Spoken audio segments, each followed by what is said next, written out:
आप सभी लोग जानते हैं कि बिहार में इलेक्शन का डेट इलेक्शन चीफ के द्वारा निर्धारित कर दिया गया है, जिसमें 6 नवंबर और 11 नवंबर के 2 चरणों में हमारा बिहार में चुनाव होगा और 14 नवंबर को बहुत जल्द ही इलेक्शन कमीशन के द्वारा रिजल्ट घोषित कर दिया जाएगा।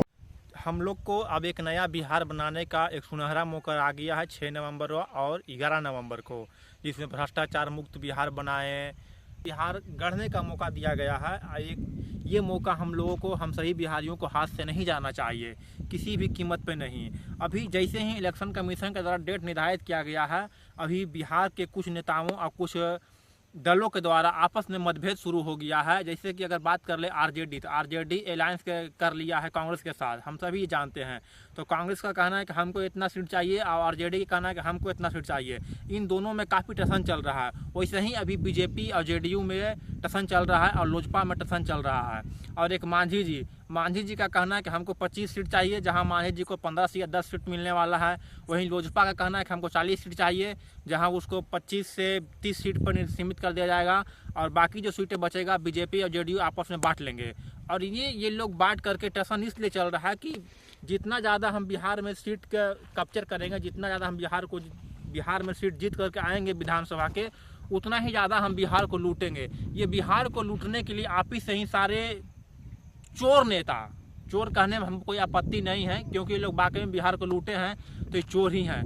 कोई 7वां फेल करके, कोई 7वां पास बैठा है, तो कोई महिला को यूनिवर्सिटी कॉलेज से पास कर लिया है, कोई कैलिफोर्निया का डिग्री बता देता है, तो कोई हाफी डिफिट मंगाता है, एफी डिफिट की जगह हाफी डिफिट बोलता है। तो ये सब बिहार के लगभग जितने भी चोर नेता हैं, ये सभी आपस में बैठ करके मंथन कर रहे हैं कि इस बार बिहार को कैसे लूटा जाए। अभी बिहार में एक अलग अलग नारा दिया जा रहा है और ये जैसे ही अगर चुनाव जीत जाते हैं, अगर कोई भी ये दल चुनाव जीत जाता है तो सीधा कहेगा वो तो चुनावी नारा था। अभी बिहार में बोला जा रहा है कि हम 20 दिन में बिहार में लॉ इन ऑर्डर जारी कर देंगे। तो भाई 15 साल से आप शासन कर रहे थे, आरजेडी वाले कहना है कि हम 20 दिन में लॉ इन ऑर्डर जारी कर देंगे। तो 15 साल से आप 15 साल से आप क्या कर रहे थे? आप तो नीतीश सरकार के साथ मिल करके 5 साल सरकार चलाए, तो उसमें आपका लॉ इन ऑर्डर कहाँ चला गया था?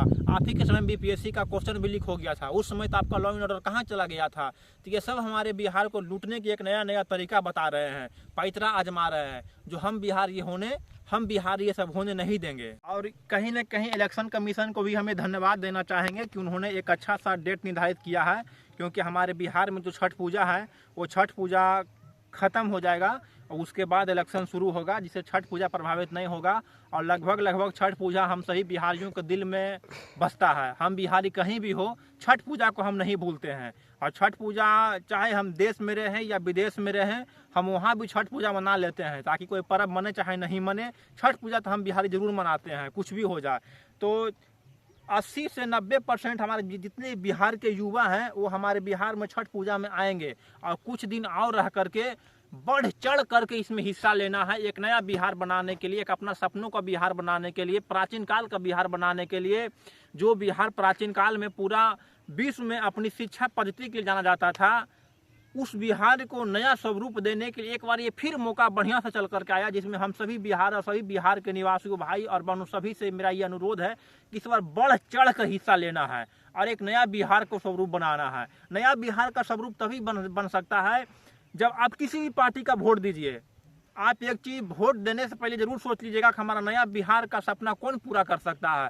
जब तक हमारे बिहार में पूर्ण रूप से किसी एक व्यक्ति का बहुमत नहीं आएगा, तब तक ये तो तय है कि हमारा बिहार का विकास ढंग से नहीं हो सकता है। तो आप जिसका भी वोट देना है दीजिए, लेकिन किसी को एक पूर्ण रूप से उसको बहुमत देना है, ताकि वो पूर्ण रूप से, जैसे हमने आदरणीय प्रधानमंत्री मोदी जी को 14 में पूर्ण रूप से बहुमत दिए थे और एक अच्छा सा भारत बना करके दिखाएं हम लोगों को, ऐसा भी हम लोग का भारत का निर्माण हो सकता है, जो कहीं ना कहीं ये सही है। तो उसी प्रकार से हम बिहारियों को ये पूर्ण बहुमत देना है। आवाज़ के लिए इतना ही। आप कमेंट करके बताइए हमारा वीडियो कैसा लगा। जय हिंद, जय बिहार।